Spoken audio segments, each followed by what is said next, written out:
오늘 1반, 2반 학부모 간담회 관련해서 잠시 주제를 말씀드리도록 하겠습니다.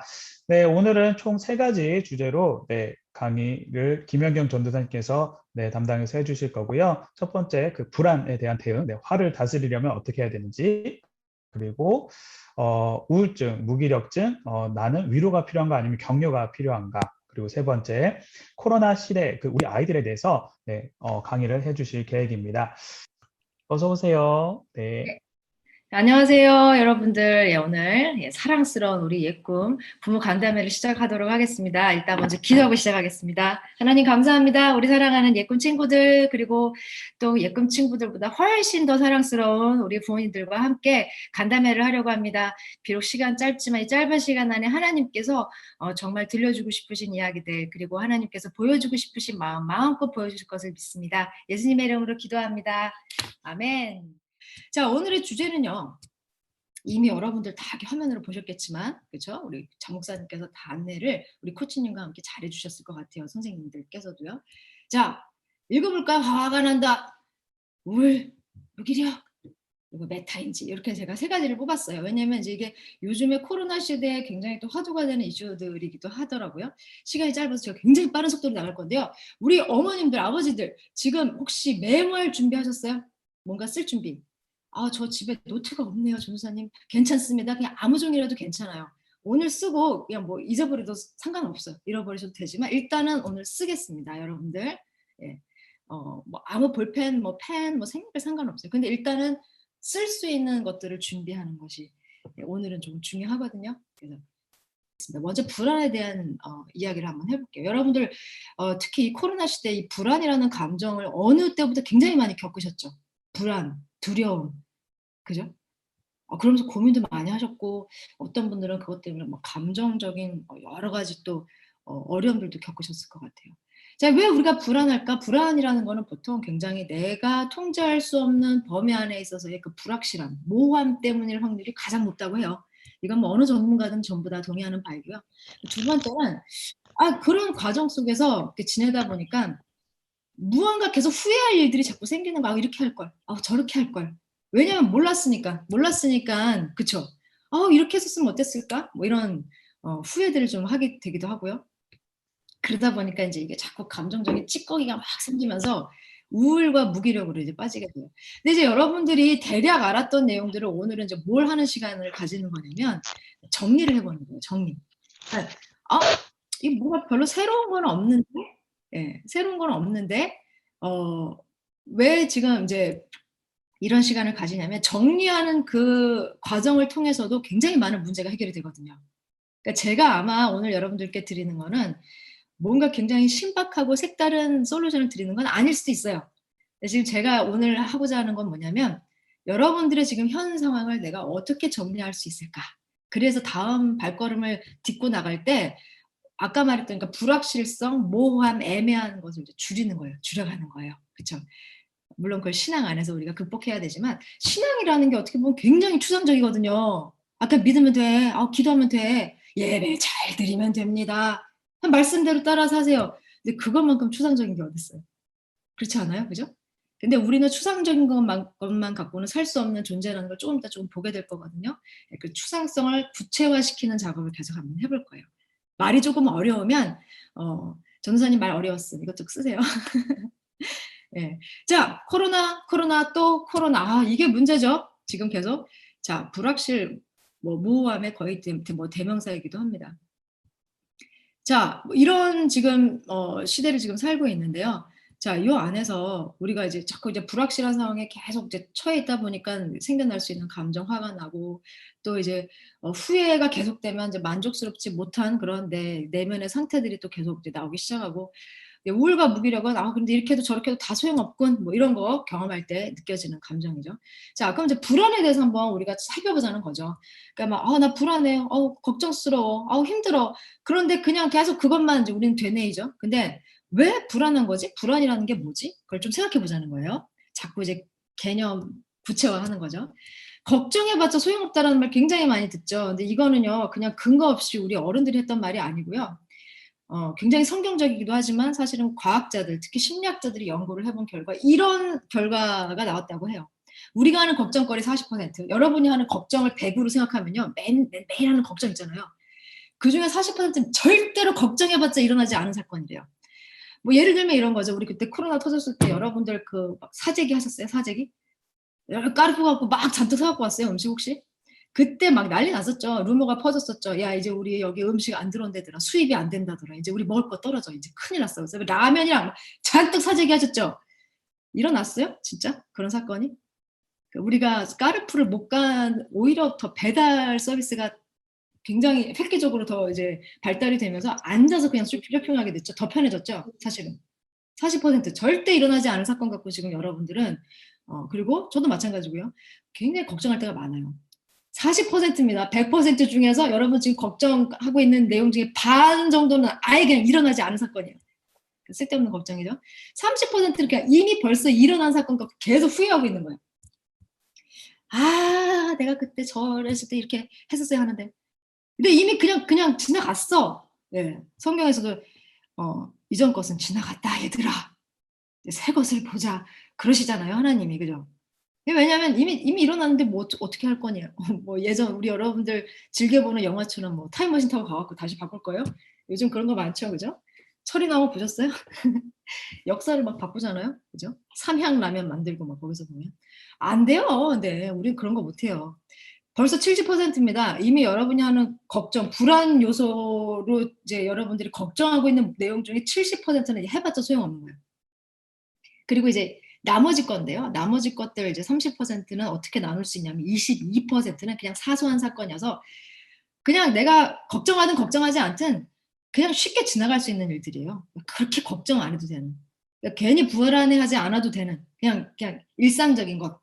그리고 그 중에 4%는 아무리 내가 불안해하고 해봤자 뭐 일어나지 않았고, 그죠? 일어나지 않을 사건이 아니라 반드시 일어날 것 같고 일어날 것이라고 모두가 다 예측해도 우리가 노력해봤자 바꿀 수 없는 거예요. 4%. 요 4%. 우리는 요 4%를 가지고 하나님께 사실은 기도하는 거라고 할 수 있어요. 요 4%. 그러니까 이거는 우리가 어떻게 할 수 없는 건데 어떻게 하겠어요, 그죠? 맡겨야지. 그죠?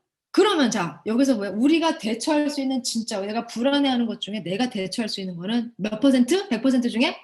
네. 이게 4% 법칙이라고 합니다. 4%밖에 안 돼요. 사실은 생각해 보세요. 저는 능력이 없어서 앞으로 다가오는 이 불안한 미래 대처 다 못해요. 아무도 여러분들한테 하라고 하지 않았어요. 여러분은 그냥 4%만 내 한 몸도 내 건사하기 어려워요 그러시잖아요. 예, 그게 4%예요. 그 한 몸만 건사하시면 됩니다.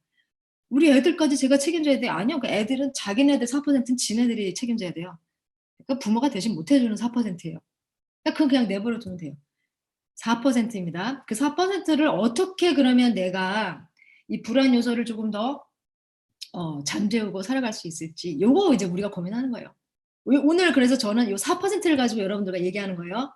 어때요? 조금 마음의 짐이 좀 덜어지나요? 그렇구나. 그리고요, 여러분 제가 이렇게 메모하시라고 했는데 이게 왜 중요하냐면 쓰다가 보면 진짜 내가 쓸데없는 생각 많이 하고 살았구나. 그러니까 내가 왜 불안하지를 한번 나중에 써보세요. 내 걱정이 뭐지? 그래서 걱정 리스트를 한번 쭉 써보세요. 그럼 진짜 이렇게 쓰면서도 되게 피식하고 나중에 웃으실 거라고요. 그 중에선 딱 4%가 뭔지 선택과 집중해야 될 게 뭔지를 여러분들이 결정하면 돼요. 사실 좀 이따 메타인지 잠깐 얘기할 건데 메타인지가 그런 부분에 있어서 중요한 역할을 할 수 있도록 하나님이 우리한테 주신 능력이거든요. 예, 선택과 집중 결정하게 하는 거. 자, 이 불안과 걱정에 대한 부분은 심리학자들만 이렇게 4%밖에 안 돼요라고 얘기한 게 아니라 성경에서도요. 예수님 이런 얘기 진짜 많이 하셨죠. 니들 뭐 이렇게 걱정하냐? 뭘 이렇게 불안해하냐? 뭘 그렇게 두려워하냐? 성경에 보면 두려워하지 말라. 이게 엄청나게 많아요. 왜 그럴까요?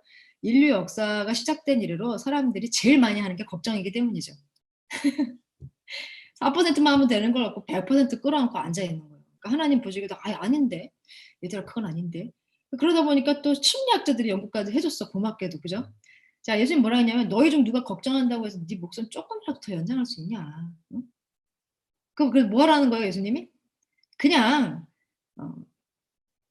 그거 자꾸 생각하고 붙잡고 살지 마. 그 얘기예요. 예. 그래봤자 얘들아 진짜 뭐 이렇게 막 우리한테 요즘 되게 위협 많이 하잖아요. 주변에서.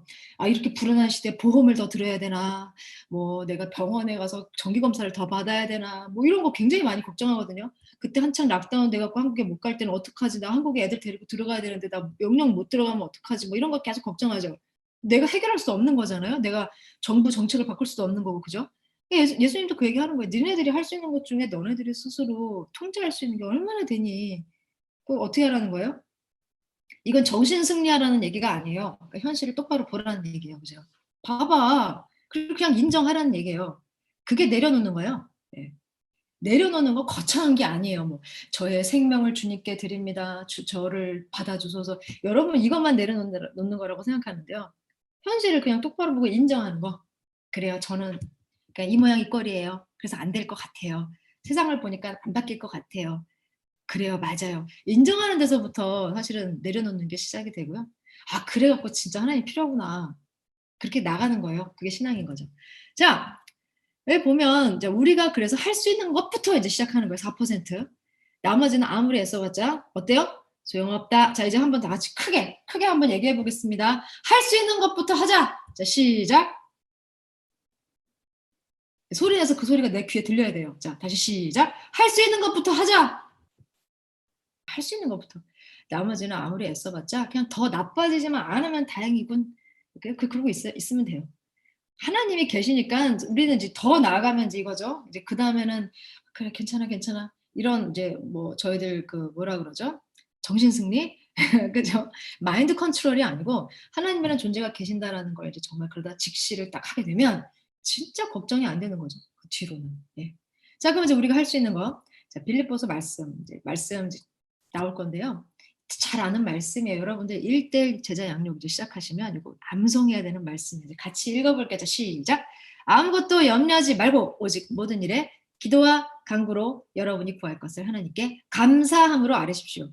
그러면 모든 생각을 뛰어넘는 하나님의 평강이 그리스도 예수 안에서 여러분의 마음과 생각을 지켜주실 것입니다." 여기 여러분 이름을 좀 넣어서 읽어보면 너무 좋겠어요. 아이 메시지 그죠? 여기 보면요. 이미 여러 차례 하나님은 다 구체적으로 우리한테 방법들을 많이 가르쳐 주셨거든요. 자 불안하신가요? 무엇을 여러분이 도대체 지금 듣고 있고 보고 있고 무슨 생각을 많이 하는지 뭐 해야 돼요? 점검해야 돼요. 여러분들 유튜브 채널 많이 보시죠? 알고리즘 떠요. 알고리즘은 어떨 때 뜨죠? 내가 많이 보면. 그 종류의 그 뭐죠? 알고리즘이 계속 떠요. 내가 개 훈련시키는 그 프로그램 계속 보면요.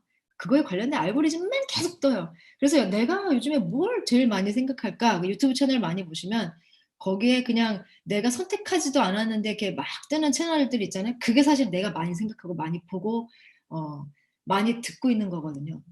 근데 그게 정말 여러분들 좋은 거 듣고 좋은 거 보고 좋은 거 생각하고 있는지 여러분 확인해 봐야 돼요.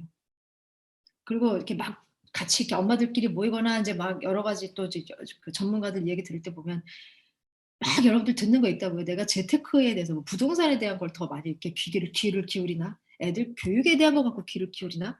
네. 한번 점검해 보세요. 상당히 쓸데없는 거 많이 듣고 많이 봐요. 네 쓸데없어요 정말. 그게 오히려 나를 더 불안하게 만드는 경우도 참 많죠. 그러면 뭐 제 결론은 일단 뭐겠어요? 우리가 가장 할 수 있는 쉽게 할 수 있는 것 첫 번째 예. 말씀 봐야죠. 말씀. 네 진짜를 봐야 돼요 일단 진짜. 하나님 말씀하시는 거 걱정하지 마. 전문가 지금 심리학자들 뭐 인지 뭐 공학하는 사람들 뇌과학하는 사람들 다 아까 4% 밖에 없어 이렇게 과학적으로 얘기해야 그때서야 고개를 끄덕끄덕해요. 근데 우리는 이미 들었잖아요. 그죠? 이미 들어놓고 자꾸 까먹는 거예요. 자꾸 까먹으니까 어떻게 해요? 자꾸 봐야죠. 네. 뭘 듣고 뭘 보고 무슨 생각 많이 하는지 여러분 점검하시는 거. 그거서부터 시작을 해야 돼요, 거기서부터. 자 그런데 이제 여러분들 또 이런 질문하시는 분들 있어요. 나 자꾸 돌아보다 보니까 나 자꾸 내가 후회할 일만 보여서 내가 너무 갈수록 더 한심스러워요. 도저히 내가 뭐 이렇게 위로가 안 돼요. 격려가 안 돼요. 정리가 더 안 되는 것 같아요. 더 복잡해져요. 뭐 이런 생각하실 거예요. 그쵸. 기가 막히게 제가 잘 알죠. 왜 그럴까요? 네. 저도 똑같이 겪어와서 그래요. 네. 근데요, 나를 돌아보라는 거는 후회하라는 말이 절대로 아니에요. 그것과는 달라요. 그게 어떻게 다른지 이제 좀 이제 계속 얘기를 해볼 거예요. 후회하지 않는 삶이 우리는 만족스러운 삶을 살기 위해서는 후회하지 말아야 돼. 후회 없는 삶을 사십시오. 뭐 이런 얘기 하잖아요. 그거 근데 잘못된 말이에요. 이건 확실하게 잘못된 말이에요. 왜냐하면 제가 이것 때문에 굉장히 많이 이것저것 이제 공부를 좀 해봤는데요. 우리 뇌에서 이미 그래, 후회하지 않는다. 이건 정말 후회가 없었다. 휴, 안심이다. 그렇게 생각하는 뇌의 영역과 만족스러워하는 뇌의 영역은 완전히 다른 영역이래요. 그러니까 이제 우리가 후회하지 않는 게 곧 만족스러운 거야 라고 생각하는 것 자체가 이미 벌써 잘못된 메커니즘이 있다라는 거죠. 후회하지 않는 것은 후회하지 않는 걸로 따로 있는 거고요. 만족은 만족대로 또 따로 있어요. 그래서 그럼 어떻게 내가 후회하지 않고 어떻게 내가 만족할 수 있을까를 생각해야 되는 거죠. 후회는요, 뭐 이거는 뭐 연구 결과이기 때문에 여러분들 동의 안 하실 수 있겠지만 대부분 비교를 통해서 느끼게 된대요. 그러니까 내 선택이 잘못됐다라고 느끼게 만드는 데서부터 오는 게 후회잖아요. 근데 그게 보통 비교에서 온대요. 비교. 절대로 그 기준이 다른 데서 안 온대요. 내가 그때 락다운 딱 풀리자마자 그냥 바로 한국으로 이사 갈 걸, 뭐 이런 거. 그런 후회는 왜 해요? 이미 이사 간 사람이 한국 가갖고 나 잘 살고 있어 하면서 막 자랑할 때, 나랑 비교해 봤을 때 제가 훨씬 더 행복해 보이거든. 비교해 봤을 때. 그죠? 근데 정말 그 사람이 내가 생각하는 그 행복을 정말 느꼈을까요? 그건 알 수 없어요. 내가 저 사람처럼 진짜 아부다비 떠나서 한국으로 이사 갔어요? 그럼 지금 저 사람이 말한 것처럼 나 행복해 한 것처럼 나도 한국에 딱 갔더니 그 사람이 느끼는 만큼 나도 행복해 라고 느낄 수 있을까요? 그건 모르죠. 근데 우리는 뭐예요? 왜 후회해요? 비교하는 거야, 비교. 내가 겪지도 않았으면서 괜히 비교해 보는 거예요. 그죠? 내가 지금의 이 남편이 아니라 그때 그 오빠랑 결혼했다면 뭐 이런 것도 가끔 생각하시죠? 그러면서 자꾸 내 남편에 대해서 만족 못하는 것을 이 후회하는 마음과 대치해서 생각하는 거예요. 근데 사실 그건 따로예요. 따로. 네. 사실 그래갖고 나중에 잘못된 선택하는 거예요. 네, 어쨌든 비교했을 때 괜찮으면 안심하는 거랑 만족이란 건 질적으로 완전히 달라요. 여러분은요, 만족하는 삶을 추구해야지 후회하지 않는 삶을 하면 그거는 성경적인 삶이 아니에요. 네. 후회하는 삶은 어쩔 수 없이 계속 살 수 있어요. 그건 어쩔 수 없어요. 근데 우리가 정말 후회하지 않기 위해서 그런 불안 요소를 자꾸 줄여가는 것에 우리가 초점 인생을 맞추다 보면 되게 계속해서 수동적으로 끌려가고요. 그럼 계속 후회밖에 안 하게 돼요. 어디를 봐야 되느냐? 어떻게 하면 내가 만족할 수 있나? 거기를 찾아야 돼요. 내가 원했을 때, 그 원하는 것을 했을 때 느끼는 것이 만족이에요. 그러니까 후회는 조심해야 될 것 같은데 조심하지 못하거나 미리 뭐 이렇게 저 사람처럼 내가 했어야 되는데 못했을 때 이제 이렇게 할 걸. 예를 들면 짜장면 짬뽕 뭐 시킬 거냐, 중국집 가면. 그죠? 이제 그럴따라 나는 정말 짬뽕이 먹고 싶어서 시켰는데 내 그 같이 간 이제 남편이 이제 짜장면 시킨 거예요. 와이프가 짜장면 시킨 거예요. 그렇게 보니까 더 맛있어 보이는 거예요. 나도 짜장면 시킬 걸, 뭐 이런 거. 그죠? 사실은 그런 거예요. 후회는 솔직히. 그죠? 근데 만족은 뭐냐면요, 짬뽕을 시켰어요. 앞에 사람 짜장면 먹고 있어요. 냄새가 나지만 짜장면을 한 입을 딱 먹는 순간 정말 내가 선택하길 잘했고, 그러니까 내가 선택한 것에 대해서 내가 느끼는 그 만족감 있죠? 그때 느끼는 게 만족이죠. 비교해갖고 내가 저걸 선택하지 않아서 다행이야. 그게 만족이 절대로 아니에요. 하여튼 일단 비교하게 되는 것은 후회하게 되는 심리의 뿌리이기 때문에 여러분들 이건 진짜 습관적으로라도 연습해야 돼요. 비교하지 않는 연습. 사실 우리 특히 한국 사람들 이거 더 많이 해요. 체면 중심의 문화라서 남하고 계속 보거든요. 저 집에 저 언니 신상 명품백 하나 들었네? 뭐 이런 거 있잖아요. 그죠? 왠지 나도 있어야 될 것 같은. 내가 들어봐도 나의 스타일이나 내가 갖고 있는 옷이랑 전혀 매치가 안 될 때가 많아요. 몇 백만 따로 놀아. 그죠? 사실은 내 스타일이 뭔지를 그 스타일리스트한테 그 돈으로 차라리 자문을 구하는 게 훨씬 나을 수도 있어요. 그러니까 제가 갖고 있으니까 나도 갖고 있어야 될 것만 같은, 없으면 나는 저 사람보다 못하는 것 같은, 그리고 가지고 있는 사람들은 내가 가지고 있으니까 너보다 더 낫지, 뭐 이런 심리. 그죠? 네, 이거부터 여러분들 마음을 좀 강하게, 거기서부터 이제 아니야, 저걸로 내가 명품백 때문에 절대로 행복한 것이 아니야 라는 그 훈련을 계속 좀 한번 해보면 좋을 것 같고요. 우리의 목표는 일단 만족스러운 삶이고요. 자, 후회 없는 삶이 우리의 목표는 절대로 아니다라는 것. 예. 맨날 그래서 성경에서도 그러는 거죠. 야, 이전 것 다 지나갔어. 이제 앞에 새로운 거 보자. 앞으로 어떻게 할 건지. 자, 보라. 새 것이 되었도다. 계속 그 얘기 하잖아. 옛 습관으로 돌아가지 말자. 뒤에 거 보지 마. 앞을 보고 같이 나랑 같이 가자. 하나님 계속 그런 얘기 하시잖아요. 그죠? 비교는 끝이 없어요. 그럼 결국 이 말은 뭐냐? 후회는 끝이 없다는 뜻이죠. 만족하려면요. 그래서 뭐냐면 명품백을 보지 않는 장소로 가야 돼요. 다시 말해서 그 현장에서 그래도 어떻게 해요, 전도사님? 제 주변에 보이는데 계속 제가 어떻게 비교가 안 돼요. 자꾸 보이는데. 그건 제일 좋은 쉬운 방법은 일단 그 현장에서 벗어나는 게 제일 좋아요. 예. 오늘 아이 쇼핑 한번 해볼까? 스트레스 좀 해소를 할까? 여기 뭐 몰이 너무 많으니까, 그죠? 근데 쇼핑 할 때마다 자꾸 내가 뭐 사는 거야. 막 필요 없는데. 이것도 있어야 될 것 같고 저것도 있어야 될 것 같고. 그 할인에 속임수에 속지 말아라. 뭐 이런 것도 있는데 그건 나중에 또 혹시 여러분들 중에서 쇼핑 중독이 있는 분들 계시면 따로 만나서 또 더 대화를 좀 하면 좋을 것 같고요. 물리적으로 일단 벗어나야 돼. 우리 뇌가 그냥 참아야 되느니라, 참아야 되느니라, 참아야 되느니라 이거 가지고 절대로 그 내가 집착하는 거 포기 못 한대요. 근데 좀 이따가 제가 이제 체화된 인지에 대해서 얘기를 할 건데 우리가 물리적으로 움직였을 때 내 뇌도 같이 움직인대요. 그래서 여러분들이 무언가 자꾸 비교의 유혹이라든지 뭐 후회의 어떤 늪으로 빠져들 것 같다 그러면 일단 일어나서 그냥 걸어서 나오는 게 제일 좋아요. 그러니까 명품백을 그냥 안 볼 수 있는 장소로 가는 게 제일 좋죠. 뭐 좀 이따 화에 대해서도 얘기하지만 화나는 어떤 상황이 발생했을 때 그 장소에서 일단 물리적으로 딱 일어나서 걸어서 나오면 뇌에서도 나는 지금 화나는 상황에서 나왔어라고 인지를 해준대요. 하나님 그렇게 우리를 만들었어요. 그죠? 자, 벗어나면 그다음부터 어떤 일이 생기는 줄 알아요? 어머! 내가 왜 비교했지? 어머! 우리 남편 내가 너무 좋아갖고, 우리 와이프가 이 생각, 정말 우리 와이프가 제일 예쁘다고 생각해서 내가 결혼했는데 내가 왜 딴 거 보고 있었지? 네. 그렇게 뭐 할 수 있는 기회가 생기냐면 자기를 돌아볼 수 있는 시간이 생겨요. 그래서 이제 그걸, 그럴 시간을 충분히 가져야 되는데 지금 가지기 어렵죠. 그래야 이제 여러분 프레임이 계속 재정립이 되거든요. 그죠? 지금 그런 시간 가질 수 없죠. 자, 만족하는 삶은 맞춤 삶이에요. 여러분 맞춤이에요. 그러니까 저기 있는 저 집에 어, 애기 엄마, 애기 아빠는 정말, 행복할 것 같아. 비교죠, 그죠?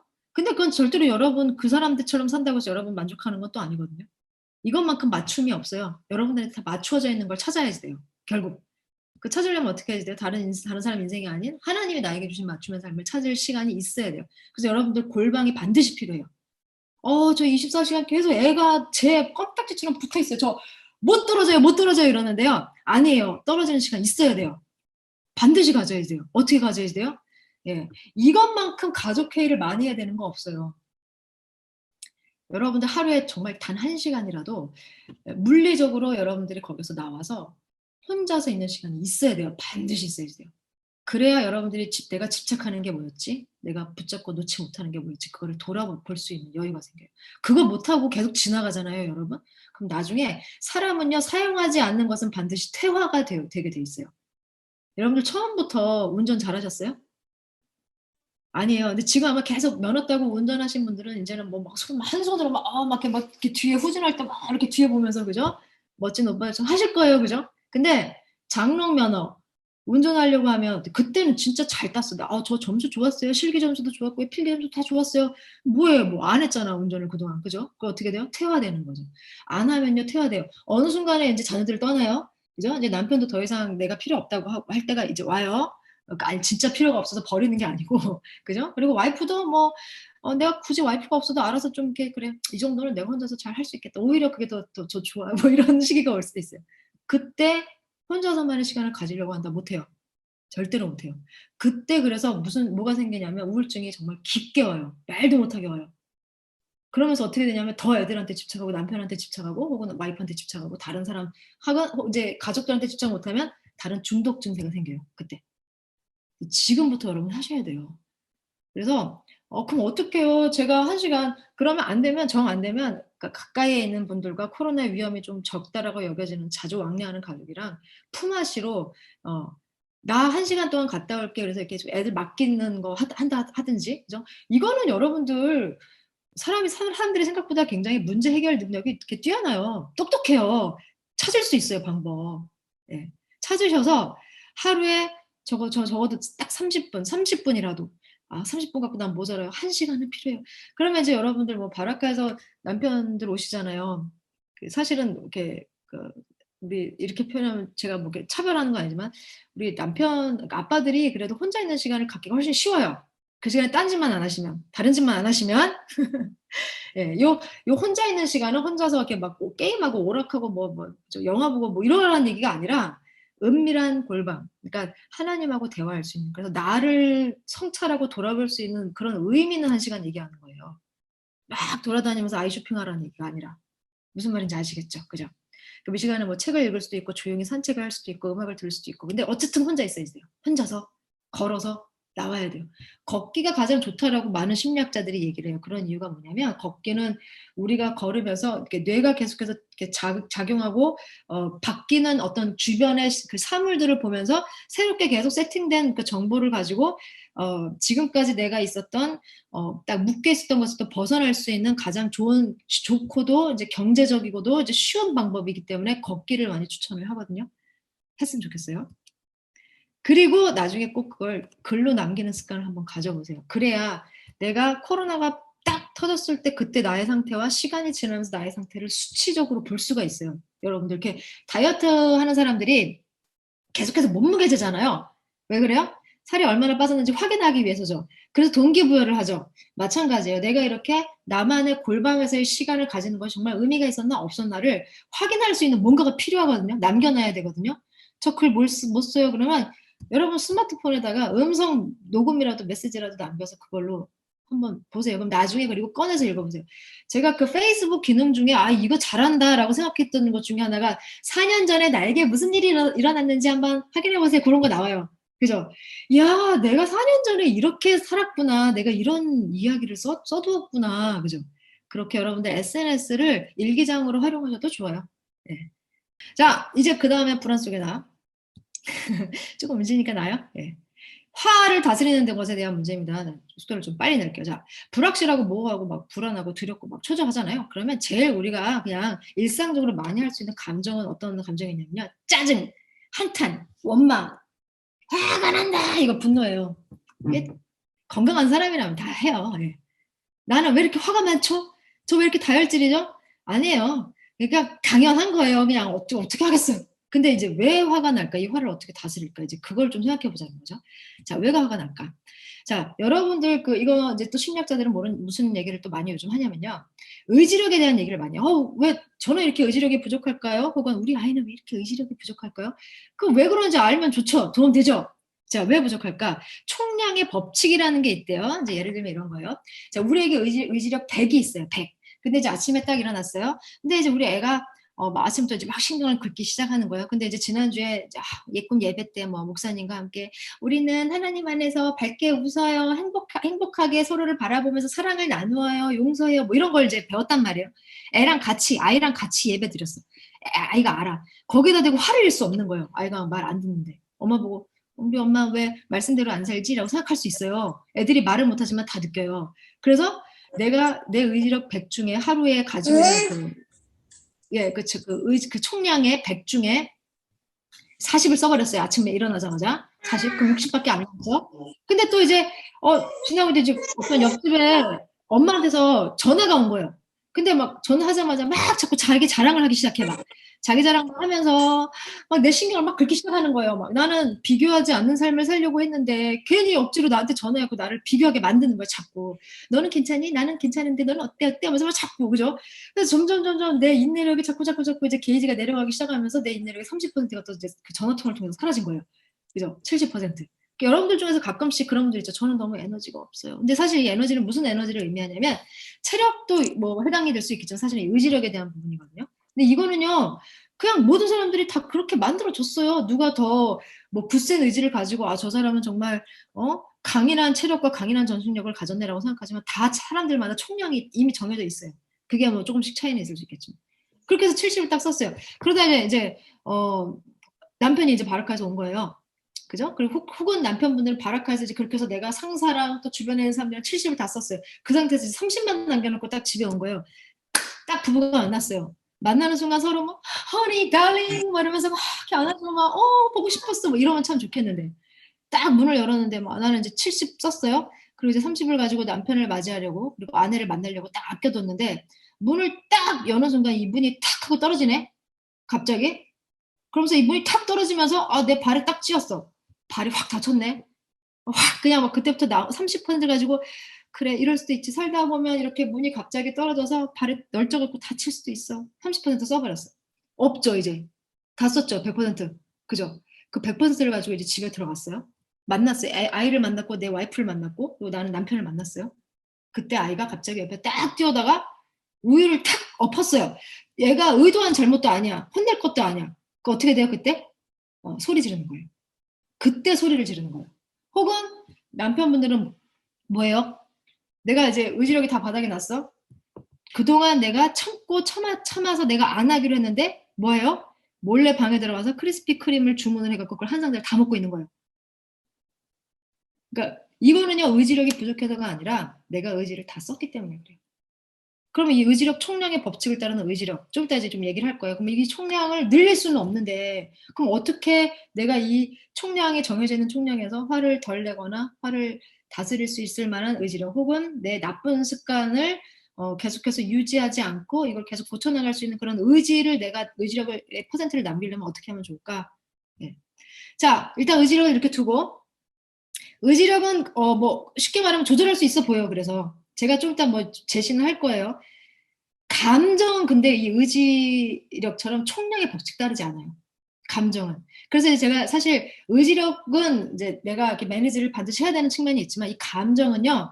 총량의 법칙을 따르지 않기 때문에 훨씬 더 이제 유동성이 있어서 우리에게 도움이 더 될 수도 있고 더 해가 될 수도 있어요. 그래서 이거는 조금 우리가 살펴볼 건데 유지 전염된다 제가 이렇게 얘기를 하고 있어요. 자, 화가 난다. 이거 이제 사실 의지적인 측면도 있고 감정적인 측면도 있어요. 의지력은 총량의 법칙을 따르기 때문에 첫 번째 나는 훨씬 다른 사람들보다 화를 덜 내는 경향이 있어. 나는 괜찮아. 절대로 그렇게 자기 자신에 대해서 맹신하지 마세요. 이게 신데렐라 컴플렉스 가진 사람도 많아요. 그러니까 난 착해. 나는 더 착할 수 있어. 막 이런 식으로. 절대로 자신을 맹신하면 안 돼요. 자, 두 번째, 자기의 연약함을 반드시 인정해야지 돼요. 세 번째, 내 의지의 총량이 얼마나 되는지 확인할 수 있어야지 돼요. 이거 어떻게 확인해요? 알아요. 사실은 자기가 잘 알아요. 나 이런 상태에서 꼭지가 돌 것 같아. 아니면 이제 특히 우리 여성분들은 한 달에 한 번씩 그 시기가 오면 더 의지가 더 약해질 수도 있어. 왜냐면 그거 자체가 의지력의 몇 퍼센트를 가져가거든요. 한 달에 한 번 있는 그 시간이. 그죠? 그러니까 그걸 반드시 확인을 해야지 돼요. 자, 내 바닥이 어딜까 보는 것을 여러분들 싫어하면 안 돼요. 그래서 바닥을 봐야 돼요. 그러니까 나 바닥 쳤어. 이런 표현 쓰시잖아요. 바닥을 볼 수 있는 용기가 있어야지 돼요. 자, 여러분들 그 시편에 보면 이런 고백 많이 하죠. 저 헐떡거리면서 신음을 찾아요. 목이 말라서 주를 찾아요. 예. 이런 표현들, 그죠? 왜 그렇게 하겠어요? 나만 그러지 않아요. 바닥 보는 사람들은요, 성경에 수도 없이 많았어요. 자, 의지력 총량의 법칙을 따르기 때문에 여러분들 아까 말씀드렸듯이 인정해야 돼요. 나 솔직해야지 돼요, 일단. 그래서 나 돈 필요한 사람이에요. 그래서 이제 저 같은 경우는 어떤 거 하냐면, 나 한 달에 한 번 엄마 지금 이제 좀 있으면 찾아온다 하고 이제 광고를 해요. 우리 애들 이제 컸으니까. 그럼 우리 애들 딱 준비를 해요. 엄마, 저희들 일은 저희들이 알아서 할게요. 제가 빨래 저희들이 한번 할까요? 돌릴까요? 막 이런 식으로 해서 제 의지력을 지켜주려고 노력을 해요. 가족들이 도와줘요. 그러니까 이거를 해야 돼요, 여러분들. 이거 하면 인생의 패배자, 루저, 난 다 할 수 있는데 왜 자꾸 나는 슈퍼맨인데. 아니요, 슈퍼맨 없어요. 그런 사람 없어요. 그럼 여러분들 예수님도 필요 없어요. 그런 사람들. 네. 자꾸 주위에 도움을 요청을 좀 해야지 돼요. 너무 괜찮은데 다 할 수 있는데도 요청하는 건 좀 그거는 공주병 이제 이런 소리 듣는 거고요. 근데 제가 알기로는 여기 계신 엄마들 중에서는 그런 분들 도움을 내가 줬으면 좋지 도움을 받는 것에 익숙한 사람 없을 것 같아요. 그죠? 용기가 있어야 되고요. 자신을 돌아보면서 계속해서 확인을 해야지 돼요. 자, 감정 총량의 법칙 따르지 않고 유지 전염된다고 했죠. 좋은 감정도 나쁜 감정도 다. 실험을 이탈리아에서 이런 실험을 했어요. 자, 날씨가 좋은 날 그냥 평범한 남자가 주위에 있는 여자들한테 전화번호를 이제 묻기 시작했어요. 전화번호가 어떻게 돼요? 관심 표시하는 거죠. 날씨가 좋은 날 대답하는 퍼센테이지가 40% 이상이 된다고 합니다. 날씨가 안 좋으면 만 한 15%밖에 전화번호를 안 준대요. 그러니까 이게 뭐냐면 사람이 무언가 좋은 어떤 그런 그 상황 가운데 놓여 있을 때 훨씬 더 관대해질 수 있는 그런 감정의 영역이 이제 넓어진다는 거예요. 근데 여러분들 아까 그 감정은 총량의 법칙을 따르지 않았기 때문에 좋은 감정은 좋게 전염이 되죠. 누가 웃으면 막 나도 기분이 좋아지고 그죠? 근데 나쁜 감정도 똑같이 전염이 돼요. 그래서 좋은 감정일 때는 굳이 경계선 만들 필요가 없어요. 경계선이라는 게 뭐냐면 저 사람 되게 기분이 좋아요. 야, 나 오늘 뭐 우리 애가 100점을 받았어요. 그래서 막 기분이 너무 좋아요. 그러면서 와갖고 막 이런 거예요. 우리 애가 막 나를 기분 좋게 해줬을 때 옆집에 맨날 나한테 와갖고 뭐 이렇게 빌려가고 잘 안 가져오는 분이 또 와갖고 문을 딱 열고 뭐야 뭐 집에 뭐 좀 쌀 있어 나 우리 집 쌀 좀 떨어졌네 좀 줄래 그러면 평소 때 같으면 좀 약간 좀 짜증도 나고 좀 의지력도 좀 그죠 바닥이 날 수 있는 상황에서도 이 좋은 감정일 때는 줘요 그냥 안 받아도 괜찮아 막 괜히 그죠 근데 내가 좋은 감정인데 이 좋은 감정은 저 사람과 우리 아이가 그러니까 예를 들면 이제 저 사람이 나한테 되게 좋은 감정을 가지고 이제 자기가 어디서 되게 기분이 좋아져서 왔어 그러면 왜 이렇게 기분이 좋아요? 라고 물어보면 안 돼요 물어보는 그 순간 그 사람의 감정의 경계선이 생겨요 어떻게 생기냐면 이렇게 생겨요 그러니까 쌀을 빌리러 갔어요 그러면 막 기분이 좋아하고 뭐가 기분 좋은 일이 생겼어 그러면 우리 아이 때문에 기분 좋은 일과 저 사람은 저 사람대로 이렇게 따로 경계선을 만들어 버려서 감정을 구분을 하기 시작을 해요 그죠? 그러니까 기분 좋을 때는 남편 기분 좋고 와이프 기분 좋을 때 그냥 내버려 두세요. 묻지 마세요. 왜 이렇게 기분이 좋아? 묻는 그 순간 그 감정이 나에게 전염되는 것에 경계선이 생겨요. 근데 반대로 나쁜 감정은 경계선을 만들어줘야지 돼요. 나쁜 감정 무조건 만들어줘야지 돼요. 그래서 전염을 막아야지 되겠죠. 그죠? 가장 쉬운 방법은 물어보는 거예요. 너 무슨 안 좋은 일이 있었어? 라고 물어보면서 경계를 딱 줘요. 너가 안 좋은 거는 나랑 지금 만났기 때문에 나 때문에 기분이 안 좋은 게 아니라 다른 것 때문에 기분이 안 좋았던 거지를 확인시켜주는 과정이죠. 그래서 스스로를 돌아보게 그 기회를 줘야지 돼요. 그리고 관계없는 것과 경계를 자꾸 만들어줘야지 돼요. 내가 기분이 오늘 나빴어. 근데 우리 애가 그렇게 평소 때는 혼날 행동이 아닌데 내가 기분이 나쁘기 때문에 우리한테 막 화를 내고 있는 거예요. 왜 그러냐면 경계의 구분을 짓지 않았기 때문에 그래요. 그죠? 근데 이것도 연습이 사실은 필요하죠. 나에게 물어보주는 사람 잘 없죠. 근데 애들이 와갖고 엄마 오늘 무슨 기분 나쁜 일이 있었어요? 내가 우유를 쏟았는데 이렇게 하진 않아요. 그죠?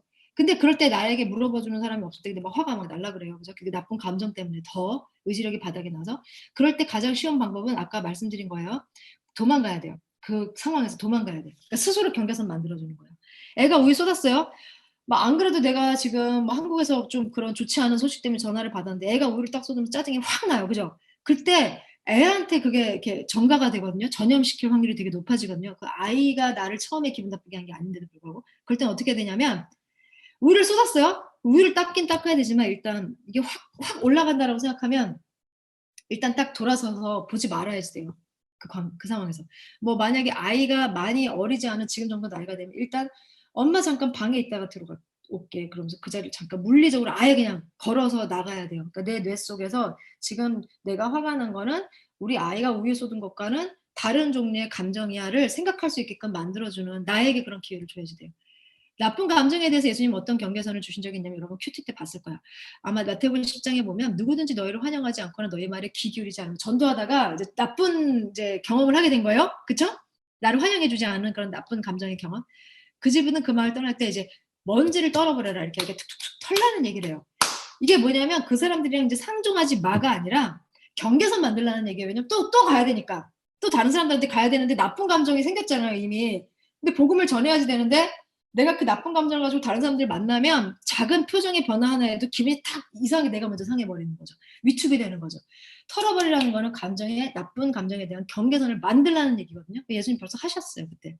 자, 나쁜 감정에서 벗어나고 싶다면 몸을 사용해서 물리적으로 걸어나가는 그런 시간을 가져봐라. 그리고 함께 자신과 상황을 다시 돌아볼 수 있는 시간을 가져라. 자, 여러분 사실은 제가 준비한 게 뒤에 더 있는데 시간이 진짜 빨리 가네요. 오늘은 여기까지밖에 못할 것 같아요. 일단 여기서 스탑을 할 거고요. 여러분 생각했을 때 오늘 내용이 좀 제가 도움이 된 것 같아요. 그리고 앞으로 이런 내용들을 조금 더 계속 공유하는 시간들이 필요할 것 정말 같네요. 라고 생각이 드시면요. 시간을 한번 또 따로 마련해서 후속을 좀 더 보면 좋겠고요. 일단 오늘 들은 거 가지고 여러분 쭉 메모를 하셨잖아요. 질문하고 싶은 거, 생각하고 싶은 거 좀 정리를 해 두셨다가 뭐 카톡방에서 나중에 저한테 따로 뭐 연락을 주셔도 좋고요. 사실 그 뒤에 무슨 내용들이 더 남아 있냐면요. 우울증과 무기력증에 대한 내용과 우리 아이들의 메타인지에 대한 얘기가 더 남아 있어요. 항목이. 예. 여기까지만 오늘 일단 할게요. 오늘 너무나 수고 많으셨고 제가 기도하고 마치도록 하겠습니다. 하나님 아버지 감사합니다. 아버지 저희들이 이 시대를 살아가면서 정말 많은 감정들 때문에 저희들이 혼란스러울 때도 있고 어떻게 대처해야 되는지 하나님 아버지 걱정도 되기도 하고 두렵기도 합니다. 하나님 아버지 하지만 이럴 때일수록 저희들이 우리 소망 되신 주님을 바라보게 하여 주시옵소서. 다른 것들과 비교하지 않고 후회하는 삶이 아니라 아버지께서 우리에게 앞으로 보내주실 것들을 기대하는 삶을 살아가게 하여 주시옵소서. 예수님 이름으로 기도합니다. 아멘.